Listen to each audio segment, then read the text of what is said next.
हो जाता है। अचानक उसके सामने एक डरावनी चुड़ैल प्रकट होती है जो बिल्कुल किसी दुल्हन की तरह नजर आ रही थी। आ गए तुम दूल्हा राजा, अब तुझे मेरे साथ चलना होगा। चुड़ैल को देखकर श्याम बहुत घबरा जाता है और डर से थर थर कांपने लगता है। चुड़ैल गुस्से में श्याम की ओर देखती है और उसकी ओर एक फूंक मारती है। श्याम बेहोश हो जाता है। कुछ देर बाद जब उसकी आंख खुलती है तो वो खुद को एक गुफा के अंदर पाता है। अरे ये मैं कहाँ आ गया? ये कौन सी जगह है? मुझे तो लगता था जीजाजी को जरूर कोई चोर डाकू उठा ले गया होगा, लेकिन मैं तो एक चुड़ैल के चक्कर में फंस गया। श्याम घबरा रहा था, तभी उसकी नजर पास में रस्सी से बंधे बिरजू पर जाती है। अरे श्याम, तुम यहाँ कैसे पहुँचे? तुम्हें भी वो चुड़ैल उठाकर लाई है क्या? हाँ जीजाजी, मैं आपको बचाने के लिए यहाँ आया था, लेकिन खुद चुड़ैल के चंगुल में आ गया। लगता है अब ये चुड़ैल हम में से किसी को नहीं छोड़ेगी। लेकिन हमने इस चुड़ैल का क्या बिगाड़ा है? तुम सब के सब एक जैसे ही होते हो। इससे पहले कि तुम किसी लड़की से शादी करके उसकी जिंदगी खराब करो, मैं तुम्हें उठाकर यहाँ ले आई हूँ। जिस तरह से मेरे साथ हुआ, मैं ऐसा और किसी के साथ नहीं होने दूंगी। कितने सपने सजा कर निकली थी मैं अपने घर से।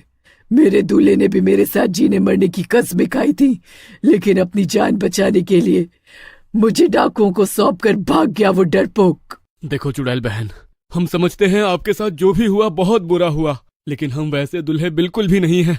अरे हम तो अपनी दुल्हन से बहुत ही प्यार करते हैं, हम उसको कभी भी धोखा नहीं देंगे। अरे मौत भी सामने आ जाएगी ना, तो भी हम उसका साथ नहीं छोड़ेंगे। झूठ बोलने से कुछ नहीं होगा।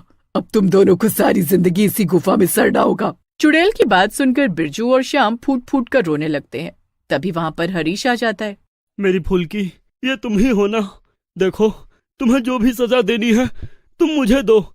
इन बेकसूर गांव वालों को मेरी गलती की सजा मत दो, जाने दो इन्हें। हरीश को अपने सामने खड़ा देख चुड़ैल फुल्की बहुत गुस्से में आ जाती है। अच्छा हुआ तू खुद ही मेरी गुफा में आ गया, वरना तेरी गलती के कारण न जाने कितने दूल्हों को मारना पड़ता। तुम चाहो तो मुझे मारकर अपने मन को शांति दे सकती हो फुल्की, लेकिन सच बात तो यह है कि मैंने तुम्हें कोई भी धोखा नहीं दिया।